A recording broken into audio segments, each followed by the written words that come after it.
Hello, folks. It's November the what, Mom? 26, I think. 26. And see the beautiful sky here. We're on Highway 78 here in Athens, Georgia. And we've had a long, fulfilling day, haven't we, Mama? We've been all over Georgia the day here in Athens, Georgia, and this looks like it's coming a ritual to us, and we're planning on doing something a little different next year. Hoping to do about when the next income tax roll around, we can start like a little deal to try to help out homeless places around here in Georgia. And I'm going about seriously, like as I get out of the dumpster, certain stores, I'm going to take the laundromat, wash them, clean them up, and them out in the wintertime for the homeless. And make up like bags, carry bags for them, make like bags. You make certain ones for men, certain ones for women. Right, and women have stuff like Feminine needs. Feminine needs, like tampons. And you know what, the woman Jeannie I was telling you back there that I gave there, they would come to me and say, "You the man with the blessings?" I said, "Well, I guess I must be the guy." And she says, "Well, I think you are. You look like the description." And I handed her an envelope with the name of our church on it, and $10. And a lot of people don't think we could have gave, if we thought about it. $5 is better than when you have nothing at all. We could have gave $5 to 60 people, but we ended up giving 30 homeless people today by riding all over Athens and giving out $10 to there.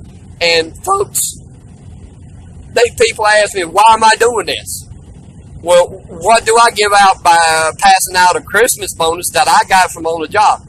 Folks, you just don't know the feeling that I've got, do they, Mama? I mean, freely I live by the motto, freely I give, freely I receive, freely I give. It didn't cost me really nothing other than the gas to come over here and get out on my time and meet the people. Right, Mama? Yeah. And trust me, folks, I probably got more out of this than each of the homeless people got just with $10. I wish I could have gave every homeless person here in Athens, Georgia something, but I only have so much that I can give, okay? And this was a bonus given to me, but like I said, I cannot accept these bonuses, so I decided to use it to give it to somebody else that's in need, more need than I am. And folks, this video I'm doing now is a little different than the one last year because I took pictures of do it and did a commentary about why I do it. And I mean, homeless people are natural survivors. Folks, just listen to some. I mean, they are natural preppers, natural survivors because they're living the experience. You know what I'm saying, Mom? Yeah. And I went down to like I did last year at the Salvation Army, and I've heard stories now. I know a new place if we come down here next year. It's called Sparrow's Nest, right down there on Prince Avenue, right by Dunkin' Donuts. They said one of the homeless persons right there that was telling me about all the epidemic of the homelessness here in Athens was telling me that they're like a cross between a place that helps them try to get a job. They do courses there to try to teach them about certain things. As a big soup kitchen, they hand out clothes and stuff, sleeping bags, quilts for them, like what you and I want to do. And he said, "Trust me, brother." I asked him about the blankets, and I told him minding your plans. And he said, "Brother, you wouldn't believe what a comforter would do for us." And it might have a little paint on it. I might have to do a little stitching on it. That's no problem. It'll keep them warm. Beggars can't be choosers. Well, I mean, and it's not a lot of these people. You'd be surprised, folks, that the homeless people that have a little pride.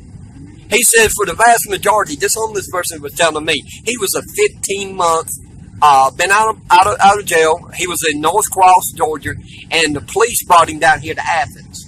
That he couldn't find a place, nor the police knew a place in North Cross, Georgia, that helped him out. So the police at their own expense brought him down here. And he said the cops out of their own pocket gave him money. He said he slept in a tent. Now this other young lady that came up there, she told me she had been quit meth, taking drugs for over a year now. And she came to me Well, actually, she was sitting to me when I was approaching them, and she says, like everybody else said, "You the blessing, huh?" We heard about. I said, "I guess, ma'am," and I went through the same song and dance routine, telling her why I was doing what I doing, and trust me, I told her, trust me, I get more out of this than actually you do. She says, "What do you get?" I said, "Well, ma'am," I said, "when I pass you this," I said, "you ought to see the smiles I see on people's faces. See their eyes, how they light up. And their eyes go from normal to big, to just to see the surprise that where one person takes out of their life to try to help somebody." And trust me, the one feeling that you get to helping those in need. Okay, trust me, the smiles I get from these people, oh my. I have to thank Jesus for it, because it's a blessing to me just to know that I've helped somebody, and it does for me. And these people, this woman tell me like she was recovering addict for over a year, that she had been homeless for 2 years, and she has been sleeping in a tent. Now, I found out something new about this Salvation Army. What it here is for 30 days they let you stay. Only thing they ask you, they feed you twice, 2 meals a day. Now, folks, that's better than nothing living in the woods in a tent or under a tarp, barely knowing where your next meal going in here. And the salvation is only so big that they can only take in first come, first serve. Okay? But they have their regulars there. They usually here in Athens, Georgia, people start rounding up around the Salvation Army about around anywhere between 3 to 4. And they open the gates up for the people to come into the compound. And they start trying to feed them at 5, and they try to bunk them down at 6, right, Mama? And I think their holding capacity is around 100 or so and everything. They have nice showers. They have nice beds in there. And all the thing they ask to do is for the people to help out in chores around there, like keeping the place clean and everything. And he says most of the homeless that comes there are folks just that need help. Not all of them are addicts. And like me and him talking about in the discussion, he told me the greater part here in Athens are drug users. But I said, how can you tell them apart? Who uses drugs and who don't? He said, well, sir, you got a point there. He said, you really can. And trust me, I've been conned by people pretending to be homeless, but I don't know that. I have to go where my heart lies. And if I have to pass out 30 $10 bills to the homeless, and if I know out of the 30 that I can at least get 10 that are honest, then I've done my part, have I not, Mama? I've done my part. Well, folks, I hope you like this video, this little rant and rave on homelessness here in Athens, Georgia. Like again, I said, I've been blessed having these folks out, and I hope to do it again.